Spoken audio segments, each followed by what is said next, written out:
RCB কে 6 উইকেটে হারিয়ে IPL 2024-এর প্রথম ম্যাচে জয় তুলে নিল চেন্নাই সুপার কিংস। গতবারের champion Chennai super kings. Bowling এ মুস্তাফিজুর রহমানের দুর্দান্ত বোলিং, 4টে উইকেট তুললেন এবং শুরুতেই একা হাতে আরসিবি কে প্রায় বাড়ি পাঠিয়ে দিয়েছিলেন আরসিবি টপ অর্ডার ব্যাটারদের। এবং তারপরে ব্যাট হাতে চেন্নাই সুপার কিংসের রাচিন রবীন্দ্র, তিনি আজকে প্রথম ম্যাচ খেলতে নেমেছিলেন, ডেবিউ ম্যাচ খেলতে নেমেছিলেন। শুরুটাই একটা ছোট্ট তথ্য দিই, অনেকেই বলেন না আইপিএল টাকার খেলা, সুতরাং টাকার হিসেব দিয়ে শুরু করি। মুস্তাফিজুর রহমান 2 কোটি টাকায় চেন্নাই সুপার কিংস দলে যোগ দিয়েছেন এবং রাচিন রবীন্দ্র 1.8 কোটি টাকায় চেন্নাই সুপার কিংসে যোগ দিয়েছেন। 2 কোটি এবং 1.8 কোটি, 4 কোটিরও কমে এই দুজনকে চেন্নাই পেয়েছে এবং এই দুজন মিলেই আজকে 20 কোটি টাকার পারফরমেন্স দিলেন। বল হাতে মুস্তাফিজুর এবং ব্যাট হাতে রাচিন রবীন্দ্র, এবং চেন্নাই সুপার কিংস ম্যাচ জিতল। এই চেন্নাই সুপার কিংস ধোনির চেন্নাই সুপার কিংস নয়, এই চেন্নাই সুপার কিংস ঋতুরাজ গায়কোয়াড়ের চেন্নাই, নতুন ক্যাপ্টেন। কিন্তু ঘুরে ফিরে বলতেই হচ্ছে এই দলটা মাহির দল, দলটা ধোনির দল। এই দলের ভালো খারাপ জেতা হারা সবকিছুর পেছনেই মহেন্দ্র সিং ধোনিরই অবদান থাকবে, এমনটা মরশুম শেষে বুঝতেই পারবেন, বা যদি নাও থাকে সেটা নিয়ে বেশি আলোচনা হবে। বাট কিছু ক্ষেত্রে এবং বেশিরভাগ ক্ষেত্রেই যে ক্যামেরা আজকে বারবার ফোকাস করছিল ধোনির দিকে, ধোনি নির্দেশ দিচ্ছিলেন, বোঝাই যাচ্ছিল এটা মহেন্দ্র সিং ধোনিরই দল। যাই হোক, তো চেন্নাই বনাম আরসিবি ম্যাচে যদি সংক্ষেপে 2টো পয়েন্ট উল্লেখ করতে হয় যে আরসিবি কোথায় হারলো এবং চেন্নাই কোথায় জিতলো। আরসিবি হেরে গেছে মুস্তাফিজুর রহমানের কাছে। চেন্নাই সুপার কিংসের পেসার মুস্তাফিজুর রহমানের কাছেই আজকে আরসিবি পরাজয় বরণ করেছে, অসহায় আত্মসমর্পণ করেছে ওই 2টো ওভারে। ফাফ ডুপ্লেসিকে আউট করলেন, বিরাট কোহলিকে আউট করলেন, রজত পাতিদারকে আউট করলেন এবং ক্যামেরন গ্রিনকে আউট করলেন। ভিডিও শুরুতে একটা কথা বলি, অনেক বাংলাদেশি সমর্থক একটু রাগ প্রকাশ করছেন। অনেকে বলছেন যে মুস্তাফিজুর রহমান ইজিলি 5টা উইকেট পেতে পারতেন, শেষ দিকে দীপক চাহার ইচ্ছে করে একটা ক্যাচ মিস করেছেন, ধরেননি, যে কারণে মুস্তাফিজুর 5টা উইকেট পেলেন না। এবার এই জায়গাটা একটু বলি আপনাদের, কেউ এগ্রি করতেও পারে নাও করতে পারেন। যাই হোক, প্রথমত মুস্তাফিজুর রহমান যে বলটা করেছিলেন, মানে যে ক্যাচটার কথা উঠেছে, দীপক চাহারের কাছে একটু সামনে পড়েছে, রাইট, একটু সামনে পড়েছে, এবং একজন পেসার হিসেবে তিনি যদি ওই জায়গাতে একটু ডাইভ দিতেন তাহলে পেসার হিসেবে তার চোট পাওয়ার চান্স একটু বাড়তো, রাইট। একদম হাতের কাছে তো আসেনি, একদম হাতের কাছে বল কিছু এমনি হাতে চলে আসতো না, তাকে একটু ঝাঁপাতে হতো, লাফাতে হতো, রাইট। সেটা একটা কারণ। এবং দ্বিতীয়, যারা মনে করছেন যে দীপক চাহার হিংসা করে মুস্তাফিজুর রহমানের ক্যাচ ধরেননি, হিংসা, একজন পেসার বেশি উইকেট তুলে নিচ্ছেন আমি তুলতে পারছি না, হিংসা, তাদের জন্য একটা ছোট্ট কথা বলি। দীপক চাহার বহুদিন ধরে চেন্নাই সুপার কিংসে খেলছেন। দীপক চাহারের জার্সিতে যে নাম্বারটা থাকে সেটা হলো 90। আপনারা দেখুন আগের মরশুমে দীপক চাহারের জার্সি দেখুন, 90 নাম্বার জার্সি। ভারতীয় দলে দীপক চাহারের জার্সি দেখুন, 90 নাম্বার জার্সি। সেই দীপক চাহার তার 90 নাম্বার জার্সিটা স্যাক্রিফাইস করেছেন, তার কারণ মুস্তাফিজুর রহমান সেই 90 নাম্বার জার্সিটা পরবেন। মুস্তাফিজুর রহমানও 90 নম্বর জার্সি পরেন এবং দীপক চাহারও 90 নাম্বার জার্সি পরেন, এবং যে দীপক আগের মরশুম পর্যন্ত 90 নাম্বার জার্সি পরতেন তিনি নিজে জার্সি স্যাক্রিফাইস করে দিয়েছেন, জার্সি নাম্বার, যাতে মুস্তাফিজুর রহমান সেই 90 নাম্বার জার্সিটা পায়। তাহলে এই জায়গা থেকে কি হিংসা ব্যাপারটা ছিল? দীপক চাহার এই কাজটাই করেছেন মুস্তাফিজুরের সঙ্গে। সুতরাং দীপক চাহার হিংসার জন্য ক্যাচ মিস করলেন মুস্তাফিজুরের বলে ইচ্ছে করে, এমনটা একেবারেই নয়। ক্যাচটা আসলে টাফ ছিল এবং তাকে আসলে ডাইভ দিতে হতো। সুতরাং ওই হিংসা কিছু নয়, এটা একটা টিম, টিমের মধ্যে অন্য দেশের প্লেয়াররা রয়েছে বলে একটা হিংসা করবো সেরকম কিছুই হয় না। এটা একটা টিম, টিমের মধ্যে প্রত্যেকেই টিমমেট এবং প্রত্যেকের জন্য। আপনারাই ভাবুন না, মুস্তাফিজুর রহমানের যে ক্যাচটা রাহানে এবং কে ধরলেন ওটা, দীপক চাহার এবং রাহানে মিলে, না সরি কে ধরলেন ওই যে ক্যাচটা কোহলি করলো, রাচিন রবীন্দ্র এবং আজিকে রাহানে মিলে বাউন্ডারি লাইনের ধারে যে ক্যাচটা ধরলেন, চাইলে ছেড়ে দিতে পারতেন, খুব কঠিন একটা ক্যাচ ছিল কিন্তু তারা ছেড়েছেন না। এটা টিম, এখানে প্রত্যেকের টিমমেট, প্রত্যেকের জন্য খেলে, প্রত্যেককে সাহায্য করার জন্য খেলে। সুতরাং ওইসব হিংসা কিছুই না, একটা টাফ ক্যাচ ছিল, মিস করেছেন, দ্যাটস ইট। যাই হোক, এবার তাহলে যদি শুরু থেকে শুরু করি, আরসিবির ব্যাটিং দিয়ে যদি শুরু করি এবং চেন্নাইয়ের বোলিং দিয়ে যদি শুরু করি, কিভাবে শুরু হলো? আরসিবি ভালো মতনই এগোচ্ছিল, ফাফ ডুপ্লেসি দারুণ ব্যাটিং করছিলেন, দারুণ ছন্দে ছিলেন তিনি, যেভাবে তিনি শটগুলো খেলছিলেন, যেভাবে বাউন্ডারি মারছিলেন। বিরাট কোহলি প্রথম 2-3 ওভারে স্ট্রাইকই পাচ্ছেন না, সেখানে ফাফ ডুপ্লেসি ব্যাটিং করে যাচ্ছেন। ওই জায়গাতে চেন্নাই 2জন পেসার ছিলেন, যে 2জনকে আনা হলো শুরুতে, এক দীপক চাহার এবং তার সাথে তুষার দেশপান্ডে। এবার এই জায়গাতে টিম সিলেকশন নিয়ে অনেকে প্রশ্ন তুলবেন, অনেকে বলবেন যে ভাই তুষার দেশপান্ডে কিভাবে টিমে সিলেক্ট করেন, সুযোগ পান। আমি অ্যাকচুয়ালি একটু অবাক হয়েছি যে মুকেশ চৌধুরী এই টিমে সুযোগ পাননি। মুকেশ চৌধুরীকে মনে আছে বাঁহাতি পেসার, একটা কারণ হতে পারে মুকেশ চৌধুরী যেহেতু পাওয়ার পেতে বোলিং করে, তিনি ডেথ ওভার স্পেশালিস্ট নন এবং তার জায়গায় দীপক চাহার রয়েছে, তাই মুকেশ চৌধুরীকে নেওয়া হয়নি। এবং দ্বিতীয় কারণে একজন বাঁহাতি পেসার ফিজ রয়েছেন মুস্তাফিজুর, সে কারণে আরেকজন দ্বিতীয় বাঁহাতি পেসারকে তারা নেয়নি।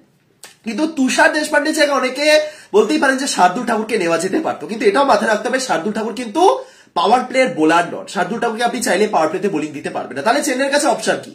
দীপক চাহার এবং তার সাথে ইদার তুষার দেশপান্ডে, নয়তো মুকেশ চৌধুরী। আমি বললাম মুকেশ চৌধুরী যেহেতু বাঁহাতি পেসার, ফিজও বাঁহাতি, তাই দুজন বাঁহাতিকে তারা নেয়, দ্যাটস ইট, সিম্পল। সুতরাং সেখানে একটাই অপশন ছিল তাদের কাছে, তুষার দেশপান্ডে, আরো রয়েছেন সিমরজিৎ রয়েছেন। বাট ঠিক আছে, এবার প্রথম ম্যাচে খারাপ প্রদর্শন করেছেন মানে অল ওভার করবেন এমনটা নয়। আগের মরশুমে আমরা দেখেছিলাম কামব্যাক করেছেন, একটু বেশি করুচ্ছে বাট কামব্যাক করেছেন। যাই হোক, টিম সিলেকশন ঠিক আছে, মোটামুটি ঠিকঠাক, বাট তুষার দেশপান্ডেকে নেওয়াই যখন হয়েছে আরো বেটার করতে হতো। বাট শুরুতে তারা ভালো বোলিং করেনি, ফ্যাক্ট, দুজনেই ঠিকঠাক বোলিং করছিলেন না। আজকে গোটা ম্যাচ জুড়ে কমেন্টেটর একটা কথাই বলে গেছেন, আরে তোমার কাছে ওভারে দুটো বাউন্সার দেওয়ার অপশন রয়েছে, তাহলে তুমি বাউন্সার কেন দিচ্ছ না? ইভেন ডেথ ওভারেও তুষার দেশপান্ডে যখন ডেথ ওভারে ক্রমাগত করে যাচ্ছেন ওয়াইড লাইন বরাবর, তিনি ইয়র্কার দেওয়ার চেষ্টা করে যাচ্ছেন, ইয়র্কার পড়ছিল ঠিকঠাক, কিন্তু একটু বেশি ওয়াইড হয়ে যাচ্ছে। দীনেশ কার্তিকও বেরিয়ে আসছেন, তিনিও ওয়াইড ইয়র্কার দেওয়ার চক্করে ওয়াইড দিচ্ছেন। সুতরাং ওই জায়গা থেকে যে ভ্যারিয়েশন দেখানো দরকার ছিল, ওই জায়গাতে যে একটা স্লোয়ার বাউন্সার দাও, সেটাই আজকে মিসিং ছিল। সুতরাং এটা দেশপান্ডেকে বুঝতে হবে। আদারওয়াইজ ঠিক আছে, বাট পাওয়ার প্লে বলুন, ডেথে বলুন, তুষার দেশপান্ডে কিন্তু একেবারে up to the mark. Deepak চাহারও শুরুর দিকে রান খেয়ে গেছিলেন, সুতরাং প্রথম দিকে চেন্নাইয়ের বোলিং দেখে মনে হচ্ছিল হচ্ছে না। তারপরে এলেন মুস্তাফিজুর রহমান। প্রথমত মুস্তাফিজুরকে যে সময়টা আনা হলো, ওটা একদম মুস্তাফিজুরের জন্য আইডিয়াল সময় হয়তো নয়, আরো একটু পরে হয়তো আনা যেতে পারতো। পাওয়ার প্লে চলে গেল, 6 ওভার 8 ওভার হলো, তারপরে চলো মুস্তাফিজুরকে আনা যায়। কিন্তু যে সময়তে আনা হলো, একমাত্র উদ্দেশ্য ওই সময় কি ছিল? যে উইকেট তোলো। পাতি ভাষায় তুমি উইকেট তোলো। তুমি একজন বাঁহাতি পেসার, দুজন ডানহাতি ব্যাটার ব্যাটিং করছে, তুমি এসে উইকেট তোলো, তুমি অ্যাঙ্গেল ক্রিয়েট করো, তুমি যেভাবেই বল করো, তোমার হাতে স্লোয়ার রয়েছে, তুমি উইকেট তোলো, ঠিক আছে। এখানে আরো একটা কথা বলে রাখি, অনেকেই ভাবতে পারেন, অনেকে ভেবেও নিচ্ছেন যে চেন্নাইয়ের এটা টিপিক্যাল পিচ ছিল, সেই পিচ যেখানে একেবারে স্পিন হবে, 3জন 4জন স্পিনাররা নিয়ে এসে উইকেট তুলবেন না। যারা খেলা অ্যাকচুয়ালি ঠিকঠাক দেখেছেন বা বুঝেছেন ব্যাপারটা, বলগুলো কিরকম আচরণ করছিল দেখেছেন, তারা বুঝতেই পারবেন যে ওরকম টার্নিং পিচ ছিল না, যেখানে আরামসে শর্ট বল করলে বল মানে প্রথম থেকে শেষ পর্যন্ত কতগুলো আজকে বাউন্সারের প্রয়োগ হয়েছে ভাবুন। ওভারে দুটো বাউন্সার আছে বলে সবাই বাউন্সার দিচ্ছে বটে, বাট কিপারের মাথার উপর দিয়ে বল বেরিয়ে যাওয়ার মতন বাউন্স কিন্তু হচ্ছে। সুতরাং ওই স্পিন সহায়ক উইকেট এটা ছিল না। এখানে যথেষ্ট ভালো পেস ছিল এবং এখানে পেসাররা যথেষ্ট ভালো সাহায্য পেতেন, ব্যাটিং এর জন্য ভালো ছিল, কিন্তু পেসাররা পেতেন, যেটা প্রথম দুজন ব্যাটার করতে পারেননি, মানে বোলার। মুস্তাফিজুর কি কাজটা করলেন এবং তার সাথে ফিল্ডিং এরও প্রশংসা করতে হয়। ধোনি সেট করেছেন নাকি ঋতুরাজ করেছেন আমি জানি না, যে বলে আউট করলেন তিনি ফাফ ডু প্লেসিকে। ফাফ ডু প্লেসি কি করছিলেন? একেবারে গ্রাউন্ডের শট মারছিলেন, ঠিক আছে। এবার গ্রাউন্ডের শট তিনি কি হিসেবে মারছেন? কারণ বলগুলো একটু লেন্থ বল হচ্ছিল, ফাফ ডু প্লেসির কাছে বলগুলো একটু লেন্থ বল পড়ছিল, যে কারণে তিনি গ্রাউন্ডের শট মেরে বাউন্ডারি লাইনের বাইরে পাঠাচ্ছিলেন। কিন্তু ফাফ ডু প্লেসিকে যে বলটা করলেন, যে বলটাতে আউট করলেন মুস্তাফিজুর রহমান, বলটা ছিল, তিনি বলটা করলেন একটু ব্যাক অফ দা লেন বল করলেন এবং তারপরে বাইরে, মানে বলটাকে বাইরে নিয়ে গেলেন। একজন ডানহাতি ব্যাটারের কাছে বাঁহাতি পেসার হিসেবে তিনি বলটা বাইরে নিয়ে গেলেন, হালকা একটু আউটসুইং, এবং সেই জায়গাতে তিনি বেরিয়ে এসে শটটা মারলেন। এবং ফিল্ডিং হিসেবেও একজন ডিপ পয়েন্ট বা ডিপ কভার কোন একটা জায়গাতে ক্যাচটা হয়েছে, একজন ফিল্ডার রাখা ছিল। একদম প্রপার প্ল্যানিং এবং তার প্রপার এক্সিকিউশন, ঠিক যেভাবে ফাফ ডু প্লেসি গ্রাউন্ডের শটগুলো মারছিলেন সেটা তিনি মারতে পারলেন না, একটু বেরিয়ে এলেন এবং সেখানে আউট। এরপরে আমি বিরাট কোহলি উইকেটের কথা যদি বলি, আমি রজত পাতিদারের ভুল অবশ্যই, মানে ফাফ ডু প্লেসির ক্ষেত্রে অবশ্যই প্রশংসা করতে হয়, ফিল্ডিং প্লেসমেন্টের প্রশংসা করতে হয়, মুস্তাফিজুরের প্ল্যানিং এর প্রশংসা করতে হয় এবং এক্সিকিউশনের প্রশংসা করতে হয়। কিন্তু রজত পাতিদার একেবারেই খুব একটা মানে তিনি যেন ওই টেস্ট থেকে বেরোতে পারেননি, যেভাবে ভারতের হয়ে টেস্টে আউট হচ্ছিলেন, সেই একেবারে টেস্ট লাইন, ওই জায়গাতে যে তিনি বোলিং করেছেন মুস্তাফিজুর নর্মালি করেন না, আরো একটু বেশি ব্যাকআপ দা লেন বল করলেন, আমাকে এখানে টেস্ট লাইন বরাবর করলেন এবং ওই জায়গাতে ক্যাচ আউট হয়ে ফেললেন, ঠিক আছে। পাতিদার বাদ দিলাম, কিন্তু কোহলির ক্ষেত্রে ঠিক সেম অ্যাঙ্গেলে বোলিং করেছেন, ঠিক যেভাবে তিনি বোলিং করেছিলেন ফাফ ডু প্লেসিকে উইকেট তুলেছিলেন, ঠিক সেভাবে বোলিং করলেন। কিন্তু বিরাট কোহলি চালাক, অবভিয়াসলি বিরাট কোহলি চালাক, তিনি ঠিক সেম ভাবে কিন্তু বলটা মারার চেষ্টা করেননি, তিনি ওই বলটাই লেগ সাইডে মারার চেষ্টা করেছেন এবং সরেও এসেছেন। কিন্তু তারপরে একটা দুর্দান্ত ক্যাচ ছিল এবং একটা দুর্দান্ত ক্যাচে দুর্দান্ত উইকেট যেটাকে বলে। বাট লাস্ট যে উইকেটটা, যেটা তিনি আউট করলেন গ্রিন ওই জায়গাতে বেরিয়ে এসেছিলেন, গ্রিনের ক্ষেত্রে কিন্তু তিনি একেবারে মানে লাইনটা অফ স্টাম্প বরাবর ধরেননি, তিনি লেগ স্টাম্পের বাইরে লাইনটা ধরেছিলেন, যেখান থেকে বল টার্ন খেয়েছে। গ্রিন অ্যাকচুয়ালি বুঝে উঠতে পারেননি যে ওই জায়গাতে বল ওরকম ভাবে বল ভিতরে চলে আসবে। সুতরাং 4টে বল আলাদা আলাদা প্ল্যানিং ছিল। রজত পাতিদারেরটা আমি বাদ দিলাম, ভালো বল ছিল বাট মানে অতটা অসাধারণ উইকেট আমি বলতে পারবো না। বাট বাকি 3টে বল আসলেই ভালো, এবং যেভাবে উইকেট গুলো তুললেন, যেভাবে ভেঙে দিলেন, অপরদিক থেকে বোলাররা কিছুই করতে পারছেন না। মুস্তাফিজুর রহমান আজকে অ্যাকচুয়ালি কোনো সেরকম হাফ ভলি করেননি যে বলটা আরামসে বাউন্ডারি লাইনে পাঠানো যায়, না, আজকে একটু শর্ট বল করেছেন, অল ওভার তিনি শর্ট বল করেছেন। তার ওই যে একটা প্রেডিক্টেবল বোলিং আছে, তিনি ওই করে যান ঘুরে ফিরে, সেই একটা স্লোয়ার বাউন্সার দেওয়ার চেষ্টা করেন, ঘুরে ফিরে মানে একই রকম হয়ে যায়। মাঝে মাঝে মুস্তাফিজুরকে দেখে মনে হয়, বা গতবারে আইপিএল যে দুটো ম্যাচ খেলেছেন বা বাংলাদেশের হয়ে, একেবারে প্রেডিক্টেবল, কিন্তু সেই জায়গাতে আজকে তাকে মানে একেবারে আলাদা লেগেছে। এবার এর পিছনে তার হার্ডওয়ার্ক রয়েছে নাকি মহেন্দ্র সিং ধোনির মাস্টার মাইন্ড রয়েছে না কি রয়েছে আমি অত তো ডিটেলস জানি না, বাট এটুকুনি তো স্বীকার করতেই হয় যে এই ধোনির সংস্পর্শে এসে মুস্তাফিজুর বলুন বা মাথিসা পাথিরার মতো বোলার তারা আসলেই শুধরে যান বা আসলেই লাইন লেন্থ ফেরত পেয়ে যান। সুতরাং মুস্তাফিজুর রহমান দারুণ বোলিং করেছেন, অল ওভার দারুণ বোলিং করেছে। 5টা হতে পারতো, দীপক চাহারের জন্য একটু বেশি দূরে ছিল। যারা জাস্ট টিভি দেখে বলছেন যে খুব ইজি ক্যাচ, তারা অ্যাকচুয়ালি স্লিপ এবং ব্যাটারের মাঝে যে ডিস্টেন্সটা হয় তারা অ্যাকচুয়ালি বুঝতে পারছেন না। অনেকেই যারা মনে করছেন যে ইজি ক্যাচ ছিল, একটা ঝাপালি ক্যাচ হয়ে যেত, তারা অ্যাকচুয়ালি স্লিপ এবং উইকেটের মধ্যে বা ব্যাটারের মধ্যে যে ডিস্টেন্স সেটা বুঝতে পারেন না, বা তাদের কোনো আইডিয়া নেই যে কতটা দূরে দাঁড়ালে আমরা যেভাবে ম্যাচ দেখি, আমাদের সামনে থেকে আমরা ম্যাচ দেখি, উইকেটের মনে হয় যেন পিছনেই দাঁড়িয়েছেন কিপার, কিন্তু কতটা দূরত্বে যে দাঁড়িয়ে থাকেন। টেস্ট ম্যাচে এমনও হয় যে বোলার যতটা দূর থেকে বোলিং করতে আসেন, কিপার তার চেয়েও বেশি দূরে দাঁড়িয়ে থাকে। সুতরাং সেই আইডিয়াটা হয়তো আপনাদের নেই, যে কারণে মনে হচ্ছে যে খুব সহজ একটা ক্যাচ ছিল দীপক চাহারের জন্য। একদমই না, অনেকটা ডাইভ দিতে হতো তাকে, এবং একজন তিনি পেসার, একজন পেসার স্লিপে দাঁড়িয়ে রয়েছেন, স্বাভাবিক ওরকম ডাইভ দেওয়াটা একটু তো রিস্কে, তাই না? যাই হোক, বাট মুস্তাফিজুর রহমান দারুণ বোলিং করেছেন। ডেবিউ ম্যাচে চেন্নাইয়ের জার্সিতে 4টে উইকেট তুললেন, আসলেই দুর্দান্ত। মানে কে ভেবেছিল, তিনি নিজে হয়তো ভেবেছিলেন তিনি খেলতেই পারবেন না, পাথিরানা যদি চোটমুক্ত থাকতেন তাহলে তিনি খেলতেন যে কোনো দিন, এবং এরপরে পাথিরানা যখন ফিরে আসবেন, মুস্তাফিজুর হয়তো এরপর আবার চলেও যাবেন মাঝে বাংলাদেশের হয়ে খেলতে, তো তার আগে হয়তো 2-3টে ম্যাচ তাকে মিস করতে হতে পারে, কারণ চেন্নাই একটা সেট টিম খেলে একটা লম্বা সময় ধরে। বাট স্টিল যতদিন রয়েছেন তিনি কিন্তু অবশ্যই কাজে আসবে। চেন্নাইয়ের পিচে, চেন্নাই স্লো পিচে, স্পিন সহায়ক পিচে মুস্তাফিজুর অবশ্যই ভালো, কিন্তু আজকে স্পিন সহায়ক পিচ ছিল না, আজকে তার চেয়ে অনেক বেটার পিচ ছিল ব্যাটারদের জন্য এবং পেসারদের জন্য, মানে পেসারদের জন্য মানে আর কি ওই বাউন্স টাউন্সের জন্য, এবং সেই জায়গাটাতে খুব ভালো মতন কাজে লাগিয়েছেন মুস্তাফিজুর। 2 কোটি টাকাতে তিনি আসলে 10 কোটি টাকার মতন পারফরমেন্স করেছেন, দারুণ বোলিং করেছেন। এবং আরসিবির কথা যদি বলি, আরসিবি সেই টিপিক্যাল ব্যাটিং কোলাপস, মানে আপনি বলুন, আপনাকে যদি আমি জিজ্ঞাসা করি এবারে আইপিএল এর সবচেয়ে শক্তিশালী ব্যাটিং লাইন আপ কাদের, আরসিবি ছাড়া আর অন্য কোন দল আপনার মাথায় আসবে? শক্তিশালী, ভয়ঙ্কর, শক্তিশালী ছাড়ুন, ভয়ঙ্কর। ওপেনিং এ ফাফ ডু প্লেসি, তারপরে কোহলি নামছেন, পাতিদার আসলেই ভালো প্লেয়ার। পাতিদার হয়তো টেস্টে আপনারা খারাপ মানে দেখেছেন যে খারাপ খেলছে এমনটা নয়, পাতিদার আসলেই ভালো। পাতিদার আরসিবির হয়ে 2022 আইপিএল এ প্লে অফে সেঞ্চুরি করেছেন, একটা দারুণ প্লেয়ার। তারপরে ম্যাক্সি আছেন, তারপরে ক্যামেরন গ্রিন আছেন, দীনেশ কার্তিকের মতন প্লেয়ার ডেথ ওভারে কতটা দারুণ ব্যাটিং করতে পারেন সবাই জানেন। এর চেয়ে ভয়ঙ্কর ব্যাটিং লাইন আপ হতে পারে না, কিন্তু কোলাপস যখন হচ্ছে, ব্যাটিং কোলাপস কিভাবে যে হচ্ছে কেউ জানে। গতবার আরসিবি মিডল অর্ডার খুবই দুর্বল ছিল, মানে গতবার বলা হতো কোহলি, ফাফ এবং ম্যাক্সি ছাড়া কেউ নেই আরসিবি। এবারে তাদের সাথে গ্রিন রয়েছেন, পাতিদার রয়েছেন, বাট ঘুরে ফিরে কি আমি জানি এটা কি আরসিবির একটা অভিশাপ রয়েছে যে তোমার যাই তুমি যত ভালো প্লেয়ারই নাও তোমার ব্যাটিং কোলাপস হবেই। বাট অবশ্যই বোলারদের কৃতিত্ব দিতে হবে, মুস্তাফিজুর বা দীপক চাহার যে উইকেটটা তুললেন কৃতিত্ব দিতেই হবে, বাট স্টিল মানে কি বলবো, যেভাবে কোলাপস করলে, এবং শেষ দিকে অনুজ রাওয়াত এবং দীনেশ কার্তিক দারুণ ব্যাটিং করেছে। দীনেশ কার্তিক শুরুতেই একটা রিভার্স সুইপ মারতে গেলে, যেটা ওটা দেখে আমি জাস্ট একটাই কথা বললাম, ভাই দীনেশ কার্তিক এটা কি মারছেন, ডান দীনেশ কার্তিকের তাহলে কি কেরিয়ার শেষ? দীনেশ কার্তিক মেবি এটাই লাস্ট তার, বাট স্টিল কার্তিক তো এরকমও ছিলেন না। অ্যাকচুয়ালি প্র্যাকটিসের বাইরে বা খেলাধুলার বাইরে থাকলে এটা হয়, কার্তিকও কমেন্টেটর হয়ে গেছে, ধোনিও খেলেন না, কার্তিকও খেলেন না, জাস্ট আইপিএল এর সময় তারা চলে আসেন, বাট স্টিল তারপরে কার্তিক বুঝিয়ে দিলেন যে না তিনি পারেন, এবং অনুজ রাওয়াত দারুণ খেলেছেন, যেভাবে ব্যাটিং করেছেন আসলেই ভালো।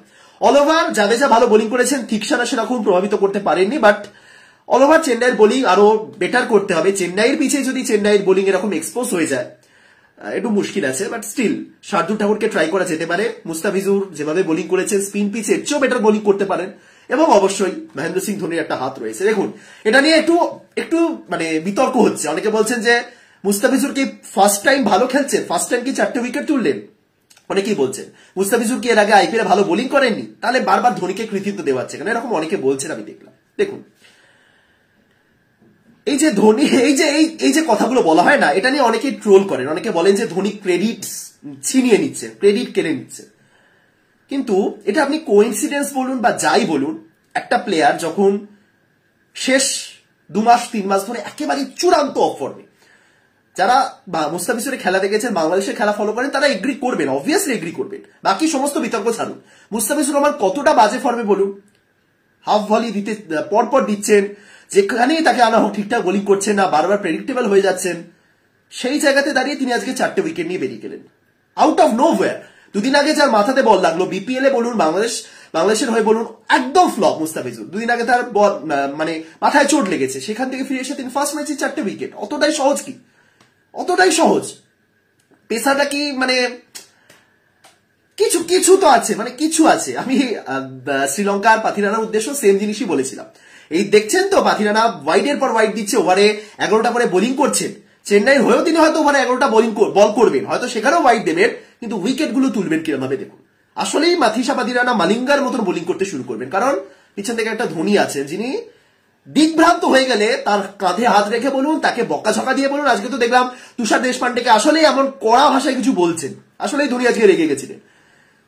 মানে কিছু ক্ষেত্রে ঠান্ডা মাথার সাথে একটু বকাঝকা করতে, কিন্তু যাই করুন ফিরিয়ে আনেন প্লেয়ারকে।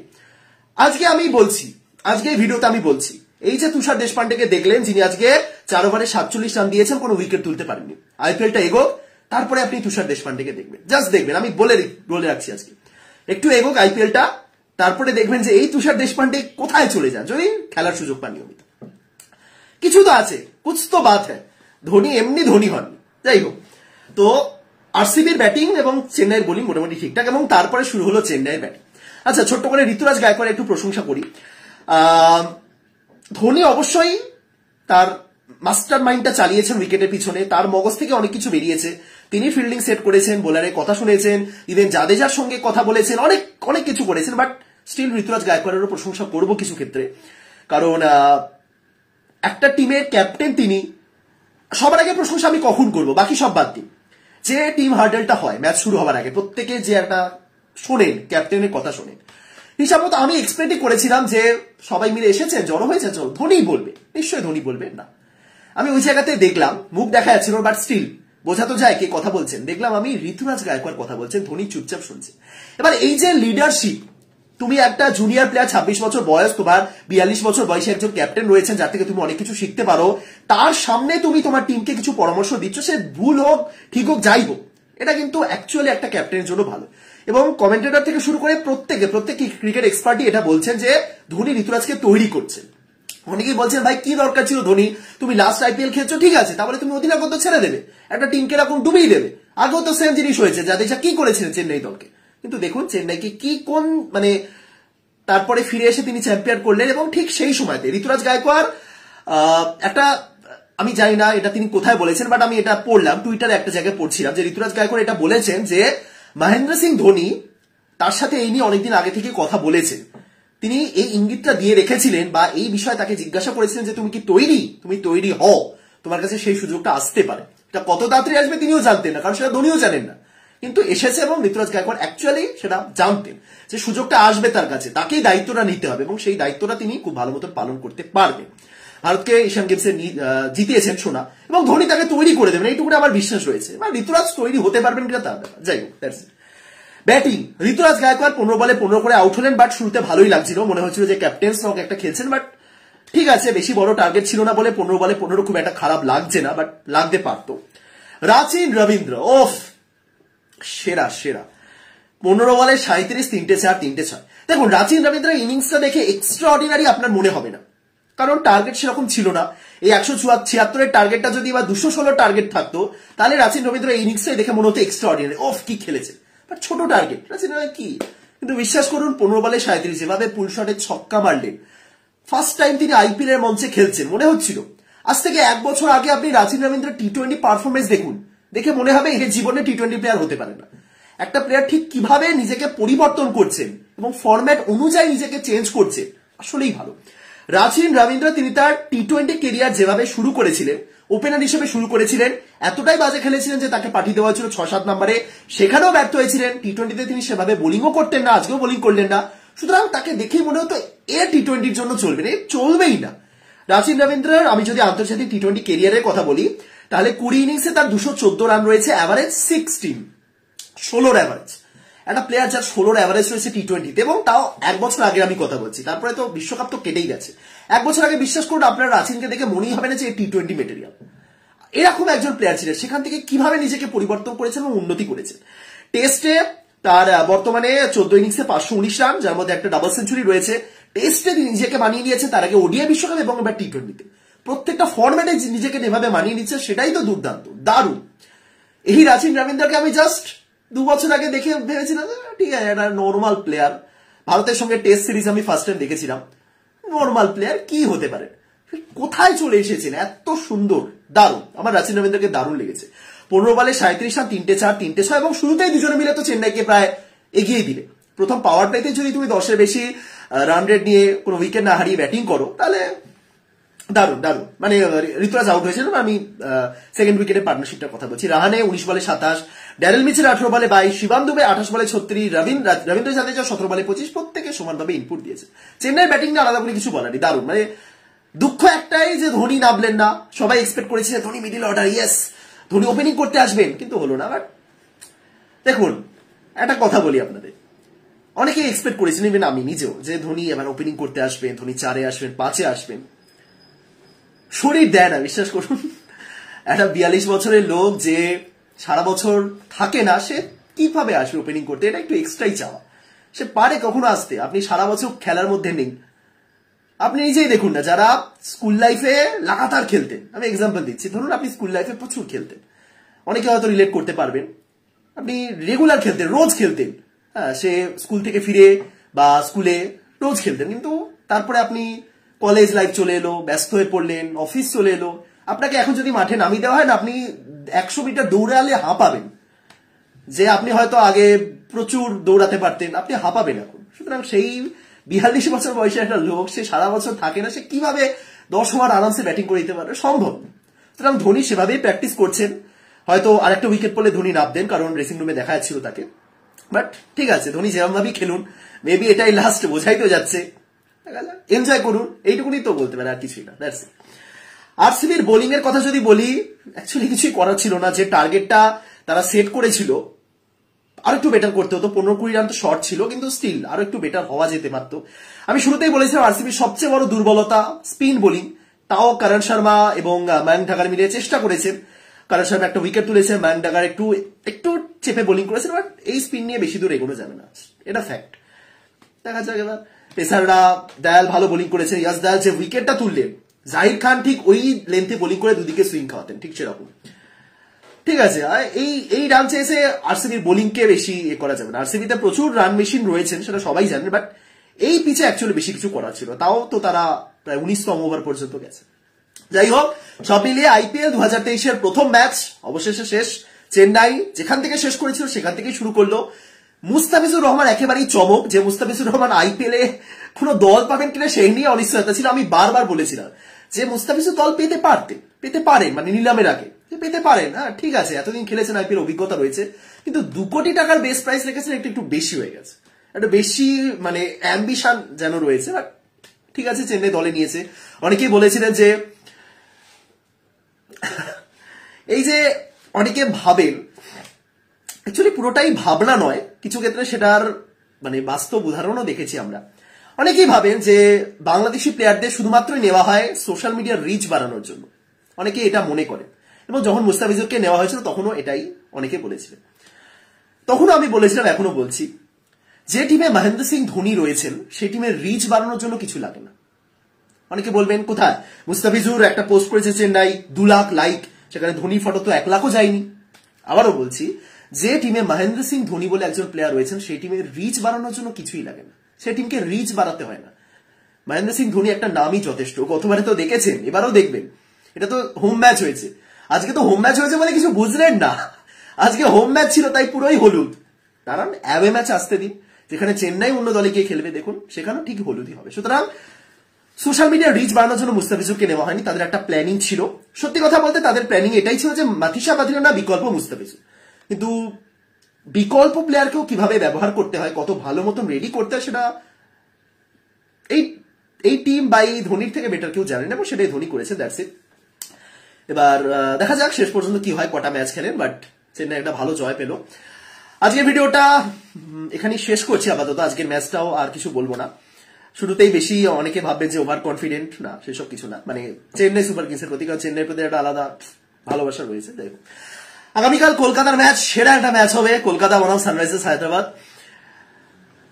আমি শুরুতে যেভাবে শুরু করেছিলাম সেভাবেই আমি শেষ করতে চাই, যে আইপিএল টাকার খেলা, এটাই বলে থাকেন অনেকে, যে আইপিএল টাকার খেলা, আইপিএল জুয়া খেলা, আইপিএল মানেই জুয়ারিদের রাজত্ব। ইভেন এটা কিছু ক্ষেত্রে তো ঠিক, মানে ওই ড্রিম 11 বা ওই যে সমস্ত ফ্যান্টাসি অ্যাপগুলো রয়েছে না, প্রচুর ডাউনলোড ইতিমধ্যে শুরু হয়ে গেছে, অনেকেই দল নামাচ্ছেন, সুতরাং ঠিক আছে, সেটা আমি বাদ দিলাম। কিন্তু ওই যে টাকার খেলা যেটাকে বলা হয়, টাকা ছাড়া কিছুই নেই, টাকাই যে একদম সবকিছু সেটা কিন্তু নয়, আরো একবার প্রমাণ হলো। তার একটা বড় উদাহরণ, মুস্তাফিজুর 2 কোটি এবং রাচিন রবীন্দ্র 1.8 কোটি, 3.8 কোটি টাকা দিয়ে কেনা হয়েছিল তাদেরকে, তারা ডেলিভার করেছেন 20 কোটি টাকার পারফরমেন্স। এবার আগামীকাল 24 কোটি স্টার্ক এবং 20 কোটির কামিন্স মুখোমুখি হবে। দেখা যাক, প্রত্যাশা বিশাল তাদের উপর, দেখা যাক এবার সেই টাকা অনুযায়ী পারফরমেন্স করতে পারেন কিনা। আপনি 2 কোটি টাকা দিয়ে 10 কোটি পারফরমেন্স করছেন, আপনাকে সবাই তুলে তুলে ধন্য করবে, কিন্তু 24 কোটি টাকার পারফরমেন্স যদি আপনি 20 কোটি পারফরমেন্স না করতে পারেন, তাহলে কিন্তু মুশকিল। ভিডিওটা এখানে শেষ করছি, আশা করি সবাই ভালো আছেন, ভালো থাকুন, সুস্থ থাকুন, দেখা হচ্ছে পরের ভিডিওতে। তাদের সবাইকে টাটা। আইপিএল নিয়ে প্রায় প্রত্যেকদিন ভিডিও বানানোর চেষ্টা করবো, সবাই সাথে থাকবেন, এবং টাটা, গুড নাইট।